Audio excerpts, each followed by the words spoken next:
Hey YouTube, I clipped this just to show off my thoughts on some upcoming content.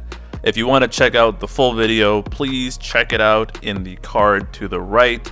Otherwise, enjoy this short piece. Drop a like on the video and subscribe if you haven't already. Alright, let's get started. Ciaran, it's not Ciaran. Ciaran. Lost chapter. Crystal Chronicles game is tragic, but I am interested in Ciaran. Let's see. His rework, I'm not too familiar with his old kit, so I'm going to say what he does. This is going to be a learning experience for me. Double check. Always go back, go to the infographic, double check your sources, blah, blah.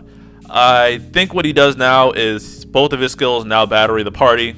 His skill 1 is still a nuke, 100% AoE when he's at max stacks, and his skill 1 is filler and it buffs and it builds up stacks. His LD lets him stay at 5 stacks, pretty much ignoring his mechanic entirely, and it gives a free skill after use, which should be used on his nuclear skill 2. Ciaran's big draw is that he has fat auras, especially Eye Brave, and while also being able to pump out a lot of battery and damage on his own. He does the most damage out of all the Eye Brave buffers, and is an incredible pair with units who benefit from regen, like Warrior Light, who can, I think Ciaran's Eye Brave aura is like in the 90%, it might be more, it might be in the 100.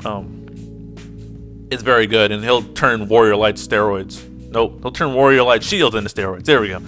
His call ability is just damage via skill 2, but it's the 100% AoE version, and although it's just a damage call, sometimes just doing a lot of damage is nice. The Lufenia, another notoriously nasty one. The first wave is the Tigers from the Gabronth chapter Cosmos co-op, if you remember that. The ones that would buff themselves and go like, rah! Okay, that was cringe. Yikes. What was that? They have some sort of DPS race condition. Again, check out the Tomberry Troop site. I'm not reading from there, but I'm just kind of giving the gist of it. They have some sort of DPS race condition, and if your health goes too low, then they actually just fast forward the condition and kill you. Reno's call, and Reno himself is real good on this fight in general. He's also, but they all do physical attacks, so they'll delay themselves after attacking, and that defense down and attack down will give you some breathing room. The second wave is the Stupid Bears Humbaba reskin. It's range resist, and they absorb all elements except thunder and holy. So if you plan to use Vivi here, sorry. He's not. This is like the one fight he's gonna get locked out of for a while. It's a damage race. The first pause is when they're collectively below 80% HP. I think so. They have like a shared HP pool that they track somehow, and so if you push one too hard, they're both gonna go. They're both gonna lose the orb. I really don't understand why it happens, but when we get the actual translation, it'll be easier. Just know that it kind of works like that. Conditional based nonsense, blah blah blah. At thresholds unknown to me, they cleanse debuff and they turn red, just like the Sephiroth fight, and they set all brave damage to 1. This one's little bit trickier because Ciaran does not help with this part. So before I go on, Ciaran does help with this fight. He's bringing massive auras, and he's bringing a lot of battery-based damage. So when they're going into this red part, and you have to damage race them anyways, he's batterying himself and batterying everyone else, so they can do damage without needing to do brave damage. So he helps in the DPS race aspect, but in dealing with this specific mechanic of the fight, this is where Sephiroth is supposed to come in. They do a giant brave gain. They cleanse all debuffs, they turn red, set all brave damage to 1, and they must be broken for their next turn, or the next attack is going to dispel and then HP attack. So if you think, oh, I'll just eat it with Gladio, then sorry.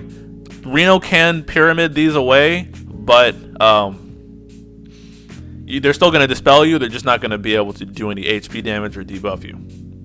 It is what it is. Juggling that is a pain. The idea was to use Sephiroth's EX to shave them down and then have someone break it on the next turn, but timing it can be really tricky, and just one screw up can equal a dead run. That was the most frustrating part of this fight. Again, the fact that we can see the HP percentages now is going to make this a whole lot easier. Oh my god. Oh man. The challenge, however, well, I think so the three hype Lufenias are Reno, Seph, and Ciaran. I think Ciaran's probably the least worst of the bunch because you can get through it. Definitely, all these you can get through without a burst, by the way, and without synergy. But just more timing is required in Ciaran, and it's not as deadly as the imps. The challenge isn't bad. There's no healers. People are like, oh, we can't heal on the challenge. We have Penelo's Call now, guys, and we have Alexander. It's okay. You're probably not going to take that much HP damage anyways. Bring Penelo's Call regardless. If you have Seth or Ciaran, LD, should be cake. Why haven't you purpled Leo by now?